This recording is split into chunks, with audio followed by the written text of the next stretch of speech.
Welcome to LinkedUp, Breaking Boundaries in Education, a podcast that focuses on what is happening in education today, connecting everyone to the movers and shakers that are breaking boundaries in the education arena.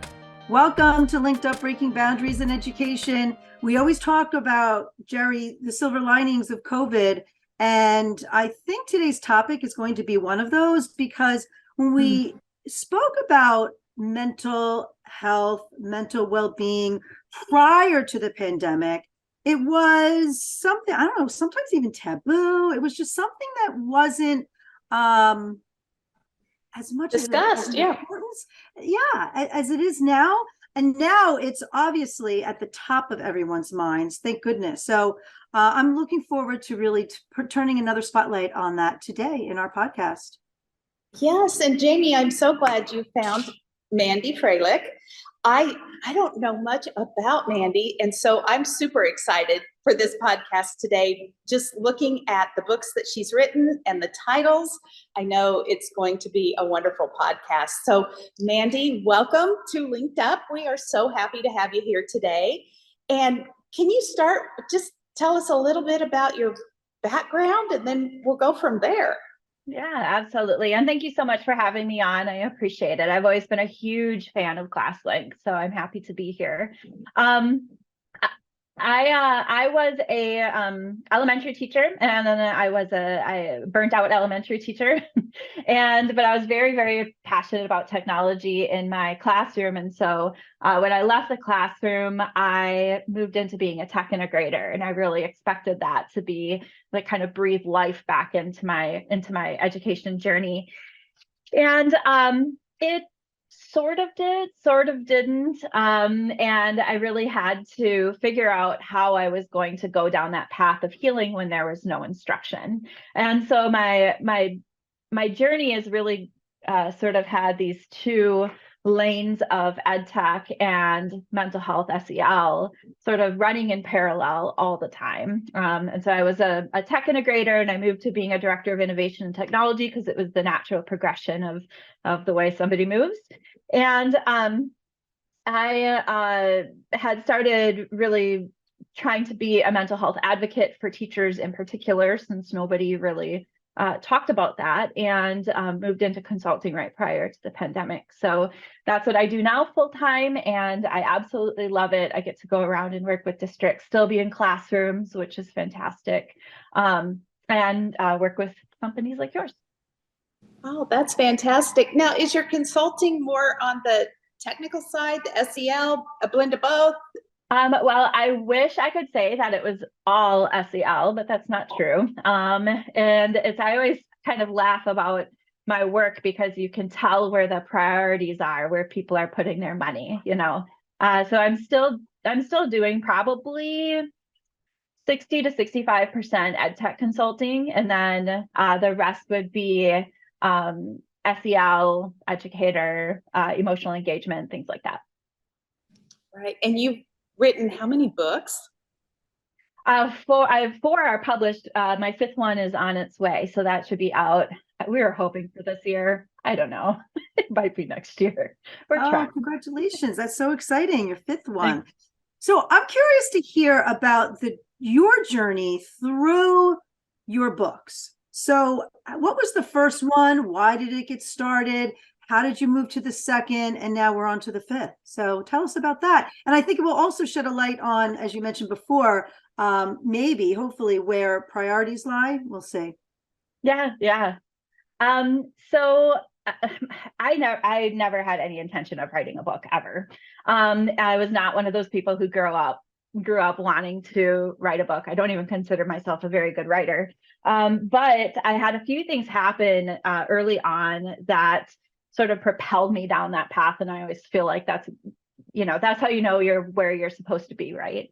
I actually wrote The Fire Within and Divergent EDU in tandem, which I highly recommend to anybody writing a book. Write two at the same time, because if you get writer's block on one, you simply move to the other. Like, it just keeps you going. And so I wrote them both at the same time. The Fire Within just happened to get done first, so that was the one that we released. The Fire Within sort of the catalyst for that was that when there were a few, but when I burnt out from the classroom, like I said, there was just no instructions on how to get through that, how to figure out how to move on, how to heal from that. There really wasn't even a recognition of it happening to teachers. And then the fact that it's a healing process from there, that it's not just something you decide one day to be re-engaged. And so I was dealing with that, but along with that, I was dealing with my own mental health issues just from, I had an abusive childhood. I was working through healing those things. I was working through healing those things while being a mom and trying to stop that cycle, which is a whole nother layer that we don't really talk about, is being that mom that never was taught how to be a mom. And so I was trying to deal with all of those things. And when I would talk to people about my depression and my anxiety, and I have PTSD, when I would say that, people would get quiet and they would get concerned. And there was never any validation in what I was saying. And so often, all we want when we talk about these things, and especially teachers, we just want validation. We just want somebody to say, "You're right. That is so hard," and we understand. And instead, I got sort of the opposite, in that I would be told to stop talking about that the kids will, quote unquote, catch my depression, or catch my anxiety or something like that, because it's just with complete misunderstanding of what mental health issues really are at that time. And so the more I talked about it and the more people told me not to do it, the more determined I was to put something out that would recognize that there are people in education that go through really difficult times, that go through adversities and traumas that impact the way that we are. And that we do sometimes come out with mental health issues from that like the normal everyday human we're dealing with. However, we also bring some of those strategies, some of those things that we learn through those difficult times, and we use them in our classroom to make our to connect with our students or whatever it is. So, for example, when I was a kid, I had to learn to read a room very quickly when I walked into it, right? I needed to be able to figure out what people were thinking, how safe was I, how could I adjust myself in order to be safe in that space. I used that same thing with my students when they walked into the classroom. What kind of day are my students having? How can I adjust for them very quickly so that we can have the best day possible? And so really talking about some of those things that we tend to overlook because we're so scared to recognize the tough things that people go through. So that was really the fire within. Divergent EDU, I had put out this, just my thoughts on what I think teachers need in order to be supported in the classroom, in order to think innovatively and divergently. And I came up with this sort of this hierarchy, like people need to be supported in these areas. And a school district in Venezuela messaged me and said, we are so thrilled about this hierarchy. We are going to use it to create our professional development for the next 2 years. I'm like, oh my gosh, that's so amazing. Tell me what you're doing. And all of it was compliance driven, which is the opposite of what I promote. I promote support, right?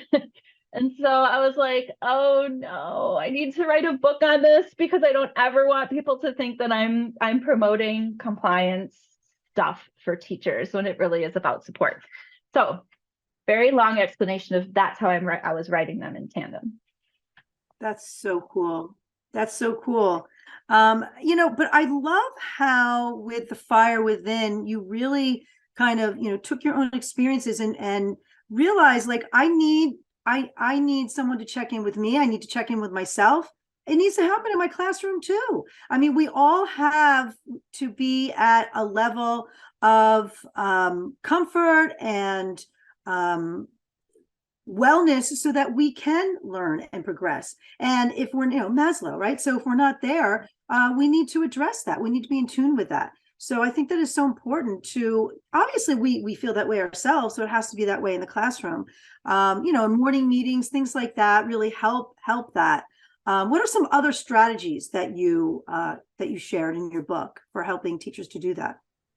Or be Well, the strategies that are in the books are really focused, I would say fairly solely on teachers, because I do believe so fully that in order to have a healthy classroom, we have to have healthy teachers. This was something that I realized when I started talking, I think 9 years ago it's been since I started talking about this. And what I noticed is I would go in to do a session and I would actually time it, because at first it was almost comical. It would take teachers roughly 2 to 3 minutes to turn the conversation back around to talking about students, no matter what I asked them about themselves. And it was, again, comical, also amazing, because that's why these people are in these professions, right? Because they love their students so much. And so a lot of my focus early on was getting people to turn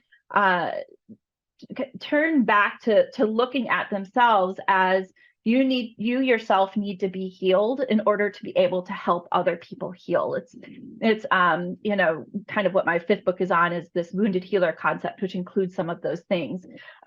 We need to be able to regulate in order to be able to teach students to regulate. You can't teach somebody to do something if you don't know how to do it yourself. So the books that I have really go through a lot of resilience strategies, but also recognizing that we, as a ecosystem, all have a responsibility for educator mental health. The community and how they support educators has a responsibility. The leadership has a responsibility for both themselves and the educators to take things off their plates. One of the things that had really been weaponized during the pandemic was the idea of self-care, and so making sure that things are being taken off from teachers' plates so they have the ability to practice self-care. We have very giving people in these organizations. They're not going to do the things for themselves unless it's the only thing they have to do, right? But then also recognizing that teachers also need to take responsibility for their healing as well, whether that is, and responsibility in the way that, like, you deserve to be healthy and you deserve to be happy. So no matter why something happened to you, like, it's still your responsibility to your human to be able to heal that. And so really focusing on some of those resilience strategies, self-care, mindfulness, things like that. Yes. Mandy, hardly a week goes by that I don't get an email from someone that I've worked with in a past life that says, can we go to coffee? I want to get out of education. Can you help me? And I'm very saddened by that, because I know that these are really good teachers, good professionals that have done such a good job, but I feel they are going through so much pain. And you said something earlier that it is kind of a healing process. I feel like teachers really need to heal from, I don't know what it was that causes them to want to get out, but they do need to heal from that. And I hadn't thought of that. I'm so glad that you mentioned that, because it really, educators are going through so much. And in your work, what have you seen is, like, can you pinpoint some things that are really causing this exodus from education? Well, I think that, so, like, this is really what the majority of my work is right now, just for obvious reasons, because of the people leaving. But a lot of my work centers around people's emotional engagement to their jobs. So how they feel about what they're doing. And if somebody is leaving the profession, they've already emotionally disengaged from their work. So I get the question a lot, like, how do we stop teacher attrition? Teacher attrition doesn't start with people leaving. Teacher attrition starts with people emotionally disconnecting from their work. So if people are leaving, they've already done that. So we need to, like, back up a little bit and try to figure out how to stop it here. Yeah. And so there are some reasons why people emotionally disengage. There's personal adversity. So, they go through cancer or something to that effect. They only have a limited emotional capacity for anything. It's pulled away from work in order to put it over into the other space. They have to then re-engage again. There's professional adversity, so things that are tough that happen, microaggressions, things like that. There is burnout. So obviously we've talked about burnout and how emotional that can be. There's demoralization, which is when teachers get into the profession for a moral obligation to make the world a better place. When that moral obligation is challenged, they can become demoralized and emotionally disconnect. Let's see what else. There's secondary traumatic stress. So when you work with students, or anybody really, you work with adults that talk about their trauma experiences, you empathize with them, you hear it over and over again, you start to develop the symptoms of PTSD from their experiences. There's social injustices, so racism, stigma, mental health responses, like different things like that. That can be a reason why they disconnect. There's teacher trauma, things like school shootings, even the practice of them, harassment, and things like that by students and parents. Yeah, that's traumatic. Just the drills you go through for that, right, are very traumatic. Yeah, right. And that last the part with the harassment and things, student behavior is one of the most cited reasons why teachers are leaving right now. Yeah. And I really think that's because I don't know many teachers who stay in the profession because they love the politics of education, right? Like that's just not why they're there. They're there for the students. So when the students get really tough and they feel like they have to emotionally protect themselves from the students, that's really going to be a huge blow. And so, when teachers pull away like this, it is not intentional at all. They are protecting themselves emotionally and psychologically, and it will happen slowly over time. Yep. What can education systems do to back it up and start supporting teachers better? What are some practices do you see? Yeah, well, that's a loaded question because it really depends. There's so many factors that it depends on. I think in the pandemic, we really noticed how imperative superintendents are. Their reactions to be able to handle like their emergency response to anything is really important. We saw some superintendents that excelled at that, and we saw some superintendents who really struggled. So that's just not a normal place to have to be for 3 years, And so some superintendents really understood the importance of their teachers' mental health and took steps to help them throughout. And then we have some districts who have just really done nothing. So I would say that the first thing that really needs to be done is the administration has to get on board with how important this actually is. We often look at some of our initiatives in silos. We have SEL, and then we have mental health, and some people put those together and some people don't. And then we have any kind of equity work that we're doing. And so it'll be like separate all of these human things out when they all really are intertwined. And all of our human things that we're dealing with are what is supporting or hurting our academic achievement, one of the two. And so we often want to address academic achievement first, but we can't do that until the human is supported. And so, there are some really simple things that can be done. Understanding, for example, how the insurance works. A lot of times I'll go into a district and I'll say, tell me how a teacher gets help. Like if I'm struggling, I'm sitting at my desk in my classroom, I'm at my wit's end. how do I find mental health support?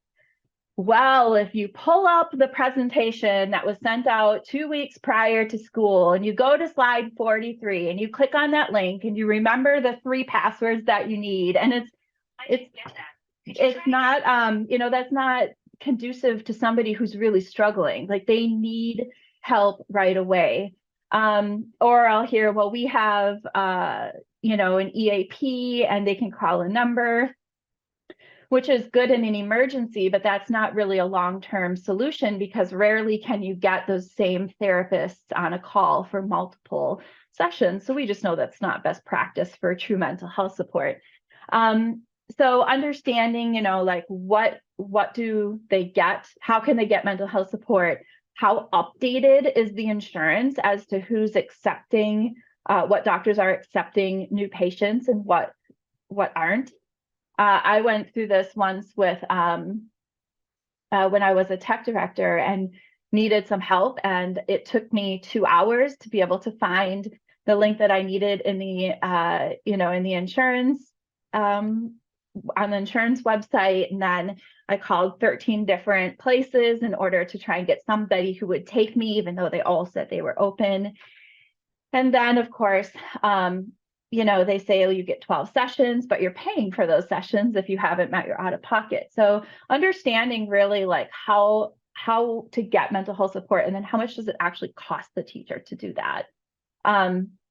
So like, that's one example that's very practical that districts can absolutely do. And just to understand how they can make it easier for teachers to get support. Other than that, it's really sometimes I'll do like an initiative audit with a district, or we see what steps teachers are taking for each thing. Are they putting in their literacy scores in 3 different places because 3 different people want them there? Little things like that can really help take things off their plates.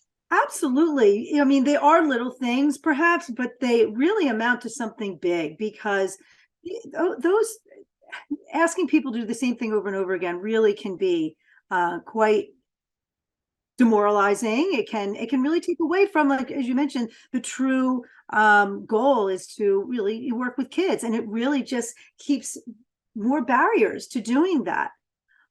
So I think that's key. You mentioned, really the root cause is teachers being, emotionally disengaged and getting there. And I think perhaps, teachers there may have been many that have been in that place, but really didn't feel like there was anywhere to go, anything to do, anything else to do. I think now, and I don't know if you would agree to this, but between social media, with the emergence of ed tech, there are lots of other opportunities for teachers in different avenues. So is that also playing a role? Like, this disengagement may have been here, but now there's actually something that they can do, something else that's there. Yeah, I think so. And sort of back to what Jerry said, like, it's really hard to watch people who are in such a human-centered, purpose-driven profession. Like, we know they're there for a reason. It's hard to watch them leave, but here's my stance on this. I would rather them leave early and heal and then want to come back than get to the point where they're so burnt out and they hate it so much that they never want to have anything to do with education again. So like, when somebody asks me, I don't know what to do, I'm thinking about leaving, I never say, oh, you shouldn't do that, you should stay, there's hope. No, if you want to leave and you want to take a break, take it. Because I want you so badly to come back one day. And I think that there's so much guilt. It's sort of, teacher guilt reminds me a lot of mom guilt. It happens in the weirdest places. And there's just no reason for it. It's a profession at the end of the day. You can take a break from it and come back. And if it's really impacting your human that much, it's important for you to do that. So as much as my heart hurts to see people leave, I really just hope that they come back one day to serve again. Yes. Yeah, absolutely. And I think they need to know that they have to heal from it. And it's That's good okay. to let And they them shouldn't know. feel guilty about Right. it. Yeah, yeah, yeah. And it can, it can be a natural path, and it could be a natural path back. So it all, yeah, it all works out in the end. I also see a lot of people saying lately, I'm learning how to say no. A lot of times, we have that teacher guilt. We kind of like, and we like to do things. We love to do things, but then you get to a point where you realize it's not sustainable. It's not healthy to me. I'm realizing now that because I keep saying yes, this is really draining me. But it's hard to say no. What are some suggestions that you might have to help people learn and feel comfortable and confident in saying no? Sure. Yeah, this one's really tough because we have an entire, not an entire profession, but really close of people pleasers, right? Like we want so badly for other people to be happy. And the only way we can ever figure to do that is by doing whatever it is that they want to do. And so it's really tough to have boundaries and to understand where boundaries are. And I often talk about even just starting with email boundaries. Don't check it before 8:30. Put something on your email that says I check it between 7:30 and 3:30 or 8:30 and Oh, that's a good 4:30, whatever idea. it is. Yeah. Put it right in there.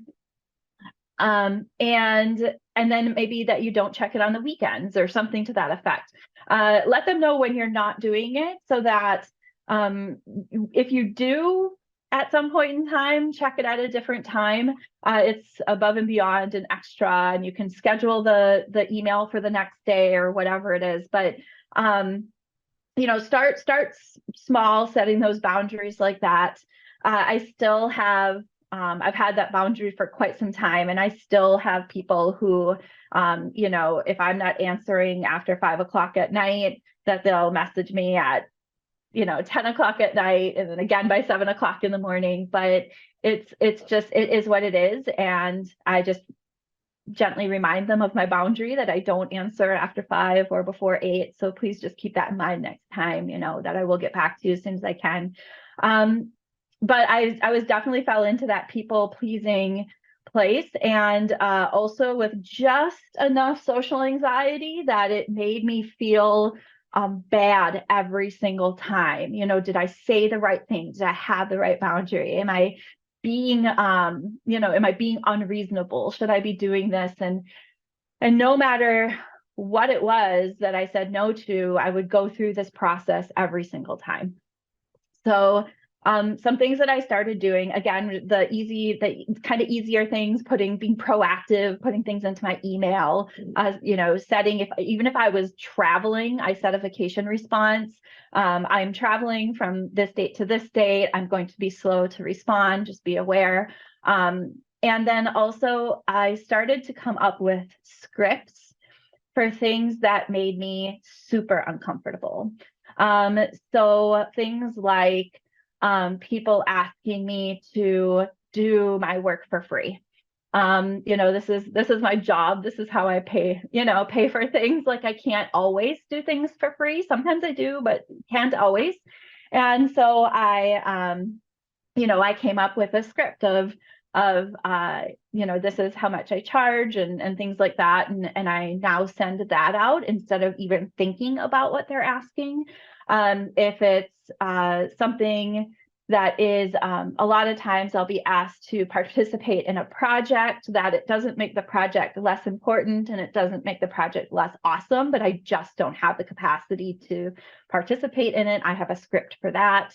Sometimes the script is just 3 sentences. It's not very long, but whatever it is, I have something ready to reply with. And that takes the pressure off me to feel like I need to somehow make these people happy, and just states my boundary.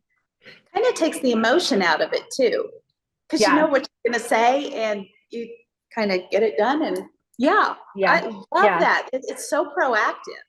Yeah. And that's one of the things that I've found with even just dealing with my anxiety and things, is that the more proactive I can be about things, the more I can have a plan, the more I can think things through beforehand.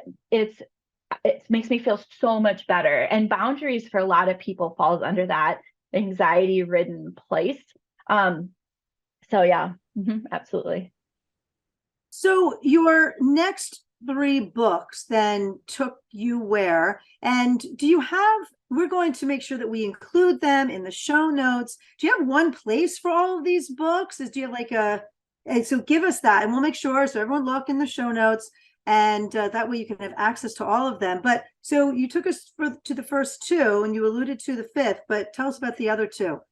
Yeah, absolutely. So I have, so I do have a website. It's www.divergentedu.com. You can also get to it from mandyfroehlich.com, but my name's hard to spell, so I have an alternative. Yeah, so I have a lot of things there. I have like resources for self-care, different explanations for the reasons why people emotionally disengage, things like that. So please do check it out. But I do have my books. Reignite the Flames is really, it just dives into the emotional engagement piece and the reasons why people emotionally disengage, some resilience strategies that people can use to try to re-engage. I did write it prior to the pandemic, and I'm in the process of updating it since the pandemic. So that should be coming out soon. And then let's see, Reignite the Flames. Educator's Matchbook is it was an answer to a friend of mine who said, I read Reignite the Flames and I don't feel any better. And I said, well, you're not going to heal from reading a book. Like, that's not going to happen. I wish it were the case. Like, I would have the best book ever if that was the case, but that's not how it works. You have to actually put some of those things into practice. And she said, I don't know how. And at the time I thought, to be honest, my first reaction was, well, look it up. Like, just like I gave you the words, look it up. And I thought, yeah, but if you're in that place, you can't. You don't have the extra capacity to go through those steps. So the Educator's Matchbook was really an answer to that. It is a sort of a journal style, give you information about mindfulness, tell you how to practice it, give you some opportunities to watch your kind of emotional connection to your life really at any point in time. For example, I notice a lot that people are, sort of during that first part of the year, they're usually a little bit more engaged. And then we get to like March, February and March, because it feels like that. It's just such an awful time. Get to March and they kind of take a nosedive, and then they feel like, oh, I'm disengaging from my job, but really it happens every year. So if you can be a little bit more proactive during that time, then that's helpful, right? So, kind of has some emotional tracking in it. And so it's really to fill out as you go. It's a workbook. Nice. Oh, yeah. And to start noticing those patterns in your life so that you can be, like Mandy, proactive. Yeah. And get absolutely. some things in place to help yourself out. Yeah, for sure. I mean, we talk about student behaviors and student data and all of those kinds of things all the time. How often do you take data on yourself? And understanding where you struggle and where you're healing and all of those types of things. It's really powerful to know how you react to things, for example, what your triggers are, just different things like that, what strategies you have for dealing with triggers. And that it feels a little, some people call it negative. I just think it is what it is. Like if you have a trigger or you're dealing with an emotional issue, it can feel negative, but really it's if you have those things in place, you have those strategies in place, it's not going to impact you as much as it might typically. So I'm sure you set out with these books, I've learned some things, so I want to share them, and people are asking me, so I want to share them. And I think that is such a gift. But did you also learn some things as you were writing these books that maybe were not part of the plan, that you kind of stumbled upon in your journey here? No, for sure. I think probably one of my biggest ahas was when I actually started learning about self-care. And I thought self-care at first was doing yoga, and I couldn't do yoga. So therefore I could not practice self-care. I was very linear in my thinking. Like, that was it. If I couldn't do yoga, that was all. But even when I started to research self-care a little bit, I thought honestly, my reaction was, I have 4 little kids. I work full time. I'm getting my master's degree. I don't have time for self-care. Like, yes, it's super important for other people. I'm good. I don't have time. That was my first reaction. And over time, I realized that self-care is really about making sure that you have the capacity to do the things that you need to do by filling your own cup. Like, why are we always waiting for somebody else to fill our cup? Like, it's really about filling, being able to also provide ourselves with what we need to be happy.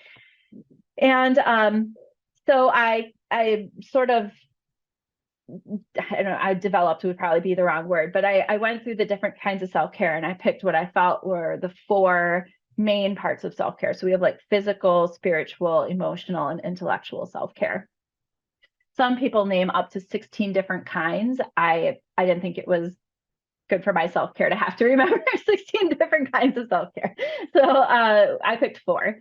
And when I started going through, I realized that self-care was really, there were some practical elements of self-care that had nothing to do with commercialism, had nothing to do with getting your nails done, had nothing to do with going to yoga class, had well, everything. like Jerry, you always say bubble bath and bullshit, right? It's not all about that.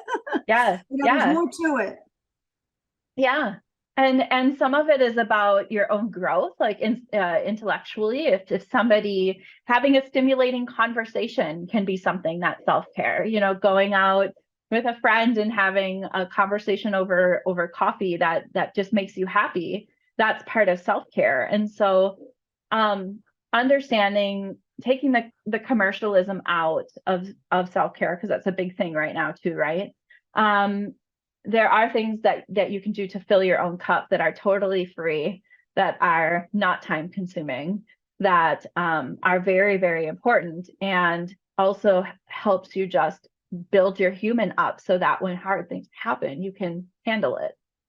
And I think that was probably, honestly, my biggest learning from that, because I was not good at it at all. So yeah. Well, again, I think it comes back to that teacher guilt, mommy guilt, right? It all kind of comes into play. So, but making it the forefront, you got to put your own oxygen mask on first. And then you just recently found a quote, Jerry. What was that quote? Yes, it's do you ever read Brianna Weist? I don't think so. Amazing author. But she says about self-care that it is beyond the bubble bath and the chocolates. It's actually creating a life that you don't have to often run away from. And I love that. I love that too. Yeah. And a lot of it is what she says is exactly what you're saying. I see why you thought of this, Jamie, because they're along the same lines. But sometimes it is creating those boundaries. That's self-care. And doing all of those things. And so I really thought about that. That really changed my idea about it, because Jamie's right. I always say it's beyond bubble bath and bullshit. People were calling everything self-care. And yeah. But I do love my chocolate and my wine, so you can still do that. I mean, but there's more to it, as Mandy, there's more to it. Discovered, and as you identify, Jerry. Yeah, for sure. Yeah. And I think one of the things about self-care is, what does it force us to do? It forces us to stop saying we're busy, which some people don't like, because that is absolutely like their badge of honor. I'm so busy, right? It forces us to slow down. And one of the benefits of being busy and staying busy is that it allows us to ignore the hard things that are going on in our lives. Exactly. And we have to slow down. We have to acknowledge and deal with the things that are there, even if no matter what it has to do with our self-care, but self-care itself forces us to slow down. And I had made a vow several years ago that I would stop talking about how busy I am. I try so hard not to say that, no matter what, because I know that when I was doing that in the past, I was only doing it to not deal with the stuff in my personal life that made me really, really sad. And so, self-care does help you work through those things as well. And yeah, I love that quote. That's fantastic. Yes, well, you'll have to look up her books. You would love them. Yeah, absolutely. I will. Like I said, someone reaches out to me every week. I am going to send them over to your website, and because you have some great ideas. I really enjoyed this. Yes. Yeah, really, really important. So we are looking forward to sharing your site with all of your books and all of your support and gifts that you're giving to people. So I think it's quite wonderful. And I really think it was courageous for you to say, I want to dedicate, my work to this, because it is, sometimes frustrating, I bet, to see districts kind of do a performative sort of thing and not really do the hard work. And so now you're here to help that. And I think we all appreciate that, and we'll make sure that we share the work that you do. Thank you so much for joining. Thank you. I appreciate you having me on. Thank you for listening. And if you would like to stay linked up, be sure to follow us on Apple and Spotify, and subscribe to us on YouTube.